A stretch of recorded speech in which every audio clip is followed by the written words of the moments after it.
WhatsApp, नमस्कार मेरे प्यारे प्यारे दोस्तों को मेरा नमस्कार। आप सब लोग कैसे हैं और आप लोग अच्छी तैयारी कर रहे होंगे। वैसे आपको बता दें बेटा, बहुत सारे लोग सोच रहे हैं कि टीजीटी का पेपर तो अभी होने वाला नहीं है, बहुत टाइम लगेगा। मतलब कुछ लोगों की ये मानसिकता होती है कि जब तक नोटिफिकेशन नहीं आ जाएगा, जब तक डेट नहीं आ जाएगी भाई साहब, वो पढ़ाई नहीं शुरू कर सकते।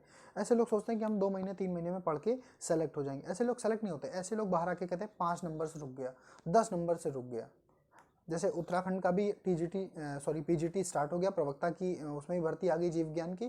तो बस अब लग जाइए ना, अब उसमें सोचिए मत, बिल्कुल समय मत बर्बाद करिए। अगर आप ये सोचते हो कि हम 2 महीने 3 महीने में पढ़ के पूरे कोर्स को कंपाइल कर लेंगे, तो बेटा आपके पिताजी भी नहीं कर पाएंगे। उसका कारण है, जूलॉजी और बॉटनी को कंपाइल करने में 1 से 2 साल का समय लगता है, पूरे पूरे कोर्स को, पूरे पूरे सिलेबस को।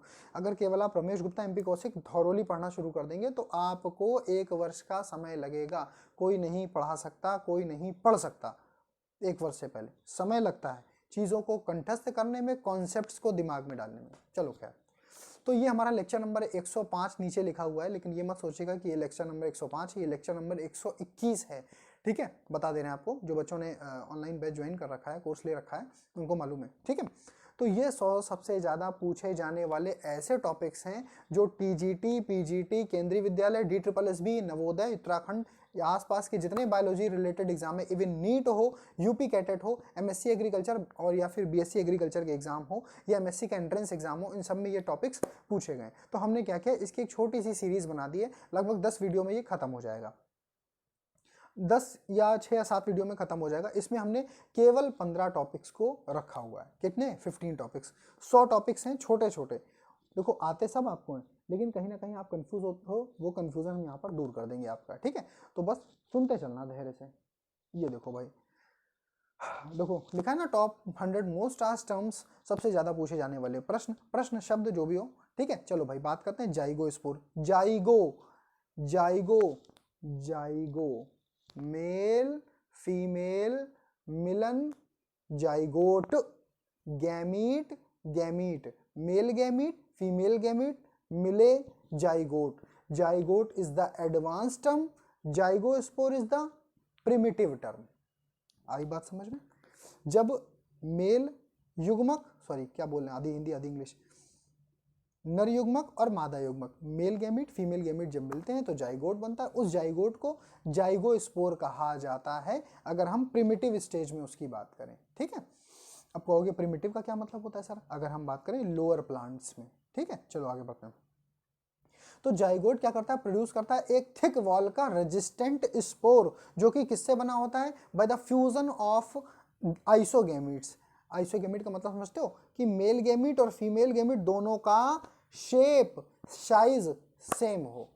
समझना, आइसोगेमिट, oogamete एंड आइसोगेमिट, ये 3 शब्द लिए जाते हैं जब हम एल्गी पढ़ते हैं, जब हम क्या पढ़ते हैं, शैवाल पढ़ते हैं। आई बात समझ में?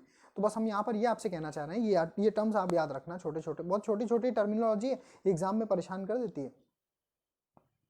तो जाइगोट प्रोड्यूस करे कैसा, थिक वॉल्ड रेजिस्टेंट स्पोर, जो कि कैसे बना हो, bye the fusion of isogamete. कुछ बच्चे कहते हैं सर थोड़ा सा हिंदी में पढ़ा दिया करिए, नोट्स हमको हिंदी में प्रोवाइड करा दिया करें। बेटा देखो, नोट्स हम आपको हिंदी में प्रोवाइड नहीं करा पाएंगे, नोट्स हम आपको इंग्लिश में ही देंगे। हाँ, हम उसको जस्टिफाई, उसको एक्सप्लेन दोनों भाषाओं में करेंगे, इंग्लिश वाले को भी समझ में आएगा, हिंदी वाले को भी समझ में आएगा। इवन आपको बता दें, मोर देन 76 बच्चे जो हैं जिन्होंने कोर्स परचेज किया हुआ है, वो बच्चे हिंदी मीडियम के हैं और वो बड़े खुश हैं इस कोर्स से, इस लेक्चर से। क्यों? क्योंकि उनको लगता था कि वो हिंदी में ही याद कर पाएंगे, समझ पाएंगे, लेकिन अब उनको सारी चीज़ें क्लियर होने लगी। चलो भाई आगे बढ़ते हैं। टॉपिक नंबर 2, दैट इज जू स्पोर्स। मोटाइल स्पोर होगा, कैसा, प्रिमिटिव। किसमें पाया जाता है, कुछ एल्गी, कुछ फंजाई, ज्यादातर प्रोटोजोन। क्या कर सकता है, कैपेबल ऑफ स्विमिंग। किस प्रकार का स्पोर है, एसेक्सुअल स्पोर है। देखो बेटा कितने क्वेश्चन बन गए, छोटी सी बात थी जू स्पोर, बस यही हमको सीखना, यही हमको आना चाहिए। सुनते चलना। तो जो जू स्पोर्स है वो मोटाइल स्पोर है, सुनना बहुत ध्यान से। जो जू स्पोर है वो मोटाइल स्पोर है, कैसा है, प्रिमिटिव। कहाँ पाया जाता है, एल्गी में। और किस में पाया जाता है, फंजाई में। और किस में पाया जाता है, फंजाई में। और किस में पाया जाता है, प्रोटोजोन्स में। क्या कर सकता है, capable of swimming, capable of swimming. और कैसा है, सेक्सुअल है ना, एसेक्सुअल। कैसा है, एसेक्सुअल। अब आगे बढ़ते हैं। आपने डीएनए पढ़ा होगा ना, बी डीएनए, जेड डीएनए, तो भैया most common type of DNA is B DNA, most complex type of DNA is Z DNA. अब लिखा नहीं है, हर चीज हम लिख नहीं सकते, लेकिन हम बोलेंगे। जब आप नोट्स लोगे उसमें पेजेस ऐड करा लोगे और लिखते जाओगे ना, तो आपको चीजें कंठस्थ हो जाएंगी। एक बड़ी अच्छी सी रामायण, गीता, बाइबल, कुरान आपका तैयार हो जाएगा। आई बात समझ में? वही आपको पढ़ के जाना, अच्छे से एग्जाम को क्वालिफाई करना।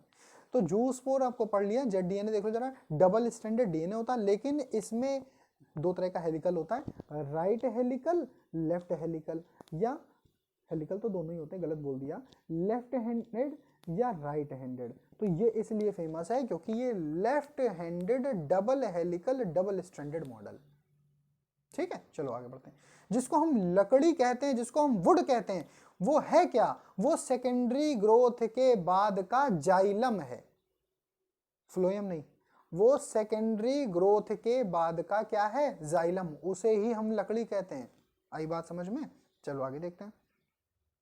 वेनेशन, कभी आप पीपल की पत्ती एक तोड़ के लाइए और अपनी किताब में रख लीजिए, लगभग 2 से 3 साल बाद देखना पत्ती धीमे धीमे गायब हो चुकी होगी और केवल वेन्स दिखेंगी, पूरी छोटी छोटी वेनलेट्स होती, लेमाइना जो होता है, जिसको लेमाइना आप कहते हो, वहां से निकलेगी, रेचीज के पास से बिल्कुल एक एक वेन्स निकलेगी। तो इस वेन के उस पत्ती में लगने के एक प्रकार को वेनेशन शब्द दिया गया है। देखो क्या लिखा है, अरेंजमेंट ऑफ वेन्स, यानी कि वेन्स कैसे लग रही हैं, किसमें? लीव्स में, that is called venation. Most important question, शायद आपने ना भी पढ़ा हो लेकिन आ चुका है एक बार। What is यूरेडोस्पोर्स? ये एम्स में आया था क्वेश्चन। यूरेडोस्पोर्स क्या है? जो जंग होती है, आपको लगता है कि जंग है, जैसे कोई कैसे बताएं आपको, हाँ, जैसे कोई आयरन का टुकड़ा है, वो बाहर छत पे रखा है आपके, उसमें पानी ऑक्सीजन सब मिल रहा है, उसमें रस्ट लग रही है। आप सोचोगे हाँ रस्ट ही तो है, आपने छुड़ाया, जो रेड कलर का रस्ट निकल के आता है उसमें ही ये रस्ट फंजाई लगती है, जाके रेड कलर की होती है और सिंगल सेल्ड स्पोर बनाती है। उस स्पोर को यूरेडोस्पोर्स कहते हैं। जब भी आपको चोट लगती है, जहाँ पर धूल मिट्टी या आयरन होता है, तो हम क्या इंजेक्शन लगाते हैं? टिटेनस का। किसके लिए? क्लॉस्ट्रेडियम टिटेनी। वहीं पर ये यूरेडोस्पोर्स भी आपको प्राप्त हो सकते हैं। ये रस्ट है एक प्रकार की, फंजाई एक प्रकार की, उसके द्वारा बनाया जाने वाला spore, that is called uredospores. Next आगे देखो, सुनते चलना बस ये करके, 6 होगा ना। 7वें नंबर पे और turgor pressure, the pressure within the cell by absorption of water into the vacuole. देखो दो शब्द हैं, एक है टीपी टर्गर प्रेशर, मेरी बात ध्यान से सुनिएगा, एक है क्या बच्चा? टीपी टर्गर प्रेशर, एक क्या है? TP turgor pressure. और हम आपको एक टॉपिक दे रहे हैं इम्बाइबिशन, ये आपको तैयार करना है। नोट, अब जैसे आपने आपको नोट्स मिल गए, आपने पढ़ लिया, हमने एक टॉपिक बोल दिया, आप यहीं किनारे ब्रैकेट में लिख लीजिए इम्बाइबिशन की मतलब हमने ये आपको दिया, ऐसे नहीं दे दिया क्योंकि इंपॉर्टेंट है, उससे क्वेश्चंस बनते हैं। क्वेश्चन कैसे पूछा था? घर के जो वॉशरूम के लकड़ी के दरवाजे होते हैं, घर के वॉशरूम के लकड़ी के जो दरवाजे होते हैं, सुनना बहुत ध्यान से, या कुछ वैसे भी बरसात में दरवाजे बंद नहीं होते हैं, फंसते हैं, क्यों? इम्बाइबिशन के कारण। अगर दरवाजे में पेंट नहीं है तो वो दरवाजे फंसते हैं, लकड़ी फूलती है, किसके कारण? इम्बाइबिशन के कारण। कुछ लोग इम्बिबिशन कहते हैं, हम इम्बाइबिशन कहते हैं। टर्गर प्रेशर अलग चीज है। टर्गर प्रेशर क्या था? Pressure within the cell by absorption of water into the vacuole, that is known as turgor pressure. Pressure किसमें? Within the cell, outside the cell no, within the cell. कैसे absorption होता है? किसका? Water का, जिसके कारण कोशिका के भीतर एक दबाव बनता है जो कि टर्गर प्रेशर कहलाता है। सुन लो बेटा, triploidy trisomy, topic number 8, topic number 9 बहुत इंपॉर्टेंट है, बहुत लोग फंसते हैं इसमें। सुन लो, आज क्लियर कर देते हैं। ट्राइपोलाइडी, एन्योपोलाइडी पढ़ा है ना सब, पोलाइडी और ट्राइसोमी। एनसीईआरटी से थोड़ा बहुत अच्छे से जेनेटिक्स को पढ़ लेना। अगर आप उत्तराखंड का पेपर देने जा रहे हैं, अभी मैंने परसों नरसों उसका सिलेबस उठा के देखा था, उसमें भी काफ़ी सारे क्वेश्चंस बने एनसीईआरटी से। मुझको लगता था केवल एनसीईआरटी स्टेट में जल्दी नहीं मांगते हैं, स्टेट में नहीं आता ज़्यादातर एनसीईआरटी को वो लोग सेंट्रल के एग्जाम, नवोदय, केंद्रीय या नीट हो गया, नीट में आने लगा है, और क्या बोलते हैं आपका जो DSSS भी है, इनमें आता है। लेकिन देखा हमने क्वेश्चन उठा के देखे तो देखा उत्तराखंड के पेपर में, पुराना पेपर एक परचेज किया था हमने, तो पुराने पेपर में उत्तराखंड में भी थे, और यूपी पीजीटी के तो अनसॉल्व पेपर सॉल्व पेपर दोनों में ही हमने देखा है। ठीक है, तो सुनना जरा, ट्राइप्लॉइडी ट्राइसोमी, दो शब्द हैं। पहली बात, triploidy, the condition in which a cell और ऑर्गेनिज्म पजेस, रखता है, पजेस माने होता है रखता है, 3 हैप्लॉइड सेट ऑफ क्रोमोसोम।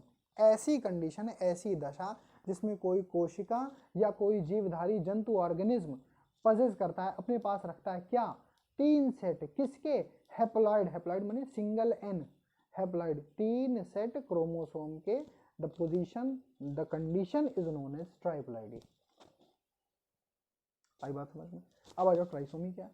एक जेनेटिक डिसऑर्डर है, trisomy is the genetic disorder in which a person, अब पर्सन की जगह आप ऑर्गेनिज्म भी लिख सकते हो, कुछ भी लिख सकते हो, हमने यहाँ पर्सन लिख दिया क्योंकि एनसीईआरटी की लैंग्वेज है ये।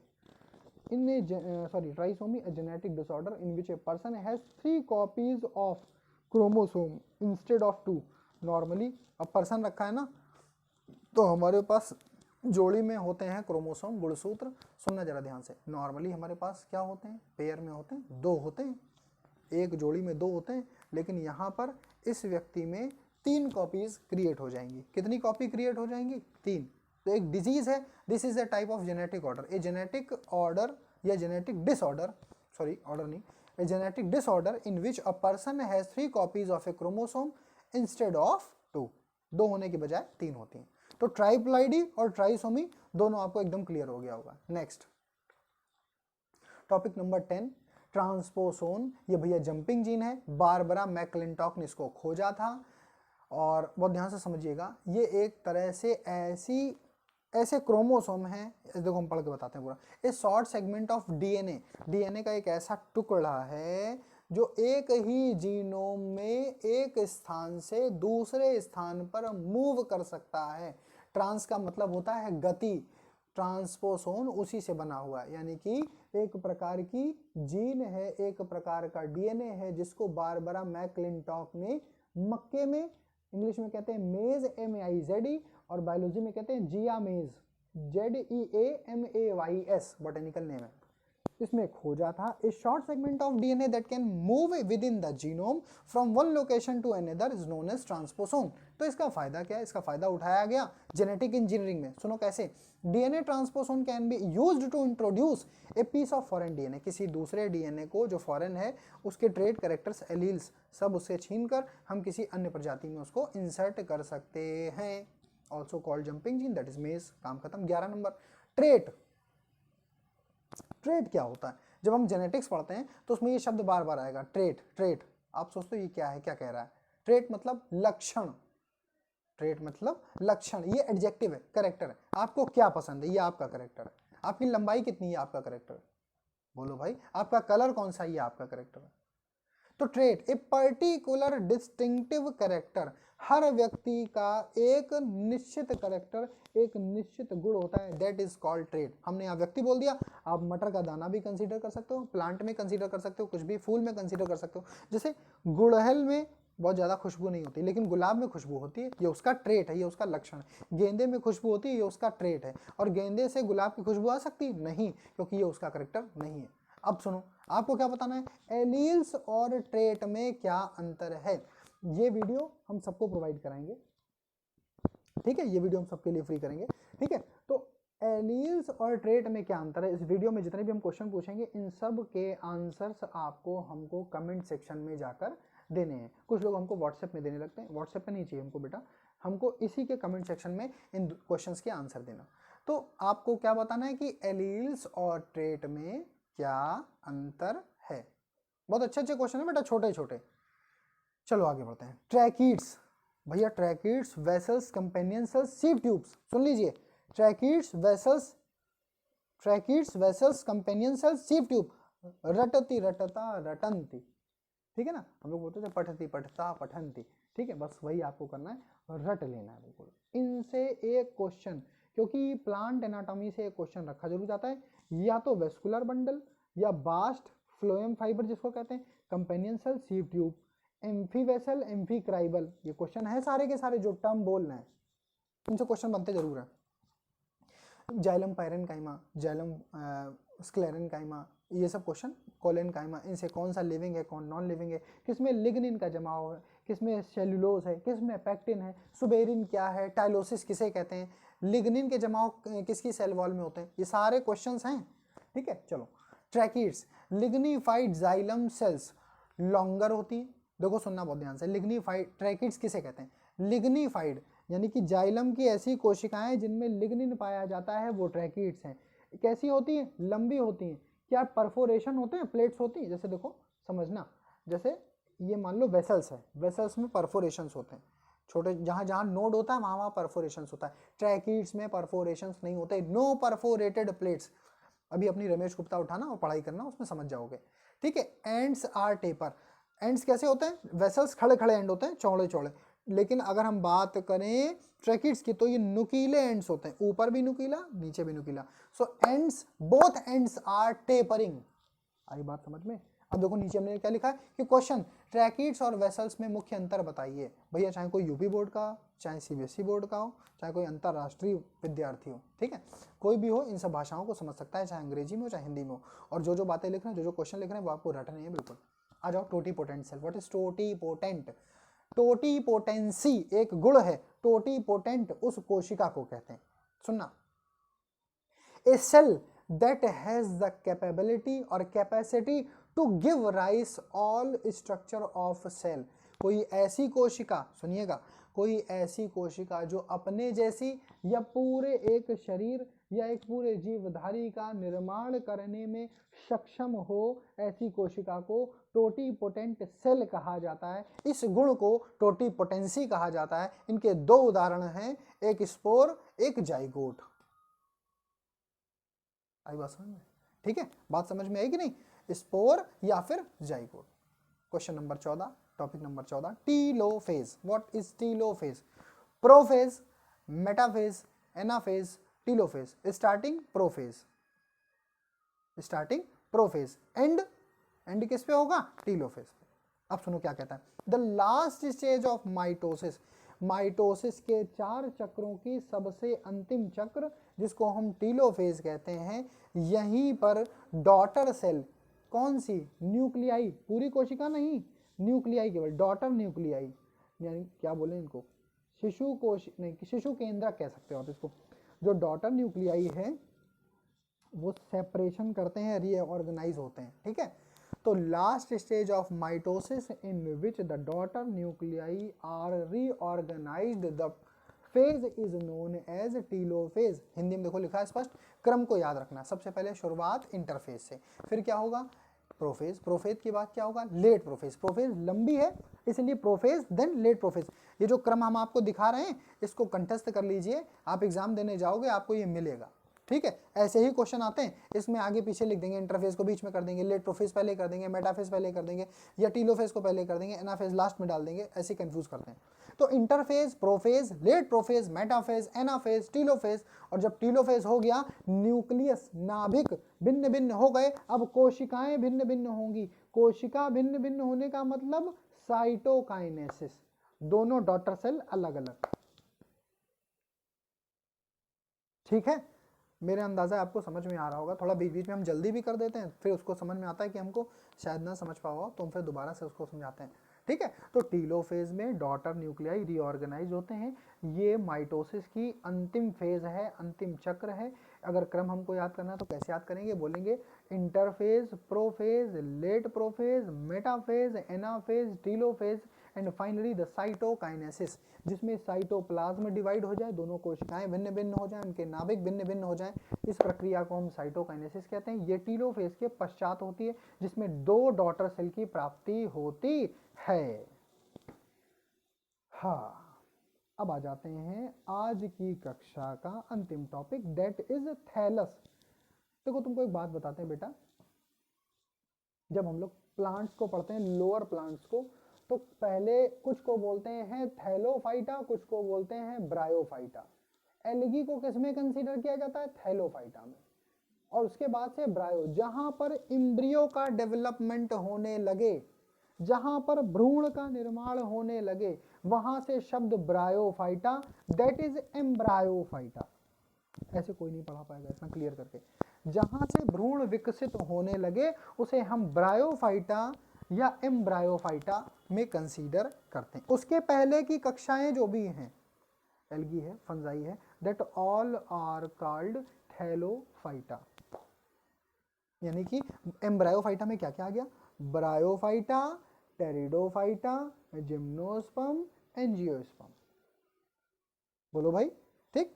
इसके पहले क्या आ गया आपका, algae fungi, they are thallophytes, ठीक। अब देखो तो थैलस क्या है, थैलस एक ऐसी प्लांट बॉडी है जिसमें ना तो जड़ होगी, ना तना होगा और ना ही पत्तियां होंगी वास्तविक रूप से। अब वो अलग बात है, आप कह दो कि सर हल्का हल्का राइजोइड आ गया है, हल्के हल्के लीफलेट आ गए हैं, वो नहीं।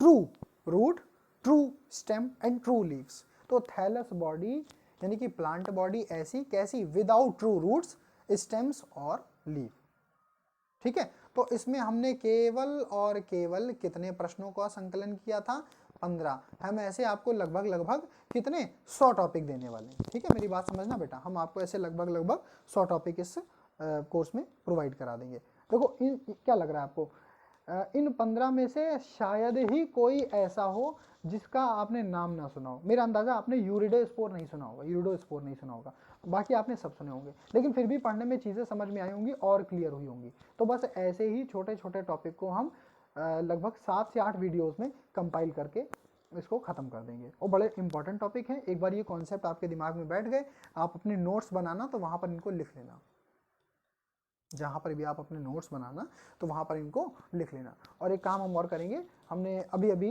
GS वेनेशिया नाम से एक वो टेलीग्राम बना दिया है, तो टेलीग्राम का लिंक भी हम डाल देंगे, तो आप चाहो तो वहाँ उस पर ऐड हो जाओ और ये हम आपको PDF, इसकी जो PDF है वहाँ पर आपको प्रोवाइड करा देंगे, ठीक है ना। तो बस अच्छे से पढ़िए, मन लगा कर पढ़िए, जिसको कोर्स लेना है वो कोर्स भी ले सकता है। वीडियोज़ अच्छी लगे तो लाइक कर देना, शेयर कर देना, सब्सक्राइब कर देना। Thank you so much, bye bye, love you all.